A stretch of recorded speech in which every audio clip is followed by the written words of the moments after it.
At number 1, Digimon Storytime Stranger throws you straight into a full-scale JRPG built for modern hardware with a slick, anime-style presentation and a big focus on story-driven monster taming across time.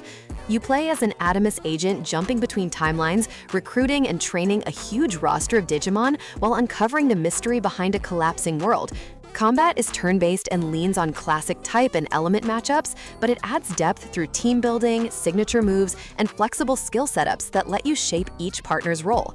Quality of life options like faster battle speeds, streamlined evolution systems, and helpful field tools make grinding less of a chore and keep progression snappy on PS5. The digital world areas feel more alive than previous entries, with better animations, stronger voice work, and side content that feeds back into character growth. For fans and newcomers, it plays like a confident next-gen Digimon RPG that finally matches the potential of the series. At number 2, Digimon Survive offers a darker, more narrative-heavy take that blends visual novel storytelling with grid-based tactical battles, making it very different from a typical creature-collecting RPG.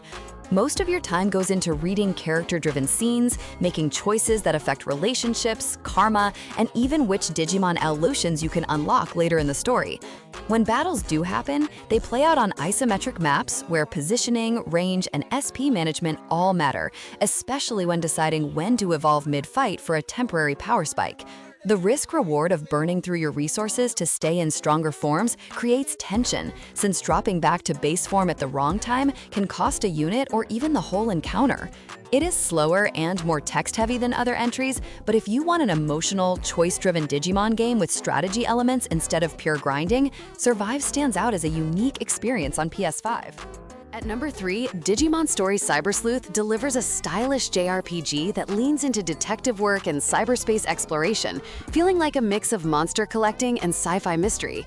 You step into a virtual network called Eden, get tangled in a digital incident, and end up working alongside a private detective, solving cases that move you between real-world hubs and dungeon-like network spaces.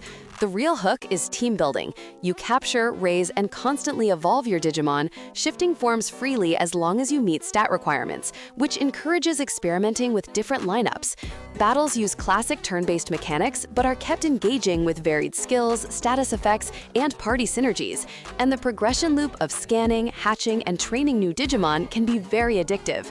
While some quests boil down to running around and talking, the overall package combines strong customization, memorable creatures, and a surprisingly involved story that still holds up well on PS5 through backward compatibility.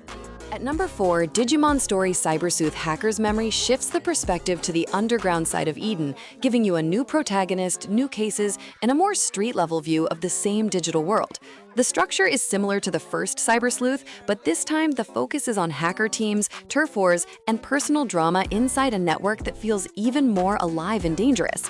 You still build parties of 3 active Digimon with reserves, juggling memory limits, evolutions, and skill coverage, but the expanded roster and balance tweaks make team crafting even more flexible. Dungeon design and quest flow are a bit more refined, and if you play it after the original, the way stories overlap and recontextualize events is especially satisfying. On PS5 via backward compatibility, Hacker's Memory is a great follow-up that deepens the Cyber Sleuth formula instead of just repeating it, making it a must-play if you enjoyed the first game's style and systems.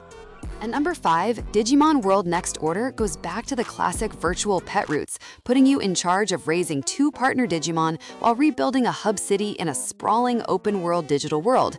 You manage hunger, fatigue, training, bathroom breaks, discipline, and bonds, all of which influence how your partners digivolve and how long they live before being reborn.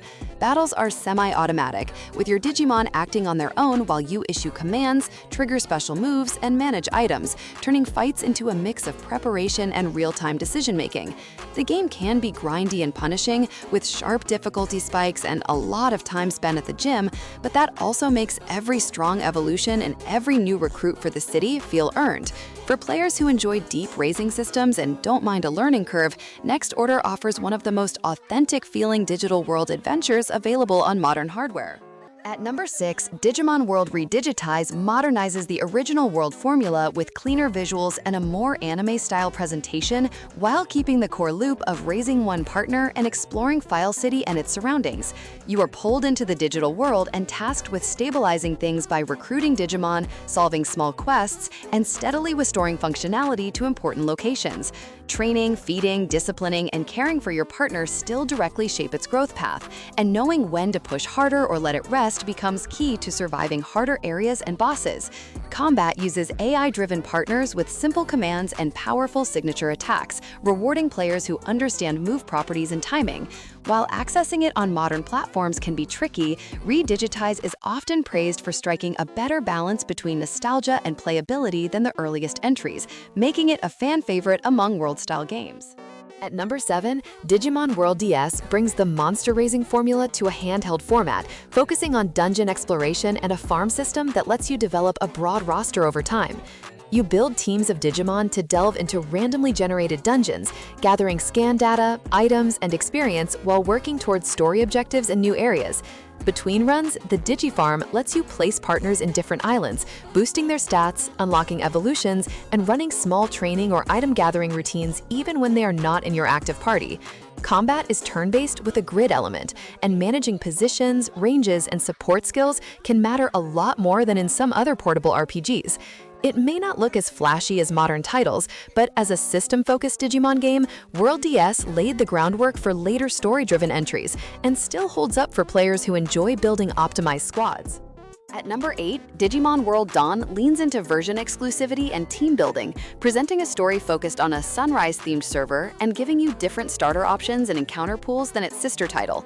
The main loop still revolves around exploring dungeons, collecting data, and evolving your partners, but Dawn emphasizes offensive, light-aligned, and speed-focused Digimon more strongly. Multiplayer and trading features were a big part of its appeal, encouraging players to connect with Dusk owners to complete their collections and gain access to certain evolutions.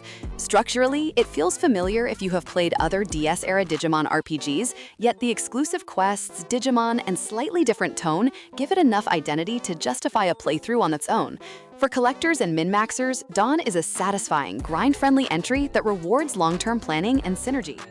At number 9, Digimon World Dusk mirrors Dawn, but flips the theme to a darker, night-oriented server with its own exclusive Digimon, quests, and aesthetic. Here, the focus shifts toward virus types, darker designs, and more defensive or status-oriented options, changing how you approach team composition and battles. Just like Dawn, you explore dungeons, gather scan data, and rely on the Digifarm to raise and evolve a wide roster, but the encounter tables and evolution paths push you toward different strategies. The interplay between Dawn and Dusk, plus the emphasis on trading and co-op features, made them a strong pair for fans who wanted both competitive and cooperative experiences. Even today, Dusk stands out for players who prefer edgier designs and a slightly more challenging lineup of enemies to overcome. At number 10, Digimon Digital Card Battle turns the franchise into a pure card game, letting you build decks around your favorite partners and support cards instead of controlling them directly in traditional battles. Matches revolve around evolving a partner card through stages while balancing offense, defense, and resource management, forcing you to think several turns ahead. The campaign structure sends you across different arenas to challenge themed decks and characters, slowly unlocking new cards and strategies as you progress. It feels simpler than some modern digital TCGs, but the charm of seeing classic Digimon represented in card form and the satisfaction of building a synergistic deck have kept it beloved among fans who grew up with it. For players interested in a slower, more strategic spin on Digimon battles, Digital Card Battle remains an interesting side entry in the series. At number 11, Digimon Story Lost Evolution continues the story-focused handheld line with a new cast and mystery centered on missing Digimon and time anomalies. You travel between different eras and locations, battling and recruiting creatures while uncovering who is behind the disturbances affecting the digital world. The battle system sticks to the familiar turn-based format, but adds new skills and evolutions, and the breadth of the roster lets you chase many fan-favorite lines if you are willing to grind. Although it remained Japan-only, it has a strong reputation among dedicated fans thanks to its story, pacing, and the feeling that it refines many ideas from earlier story titles. For those who manage to access it, Lost Evolution is often recommended as one of the more polished classic-era Digimon RPGs. At number 12, Digimon World 3 shifts away from pet raising and embraces a more traditional JRPG structure, placing you in an MMO-inspired setting called Digimon Online. You pick an initial team, then explore towns, fields, dungeons, and servers while leveling your Digimon, learning new techniques, and gradually unlocking powerful evolutions. The combat is slower and grindier than many modern players expect, with frequent random encounters, but it also delivers a satisfying sense of progression as your team grows from fragile rookies into heavy hitters. Visually, the overworld still has charm, and the soundtrack and atmosphere give it a cozy, classic RPG feel that many fans remember fondly despite its flaws. For those willing to accept some dated design, World 3 remains a nostalgic, content-rich adventure that helped define Digimon RPGs for a whole generation.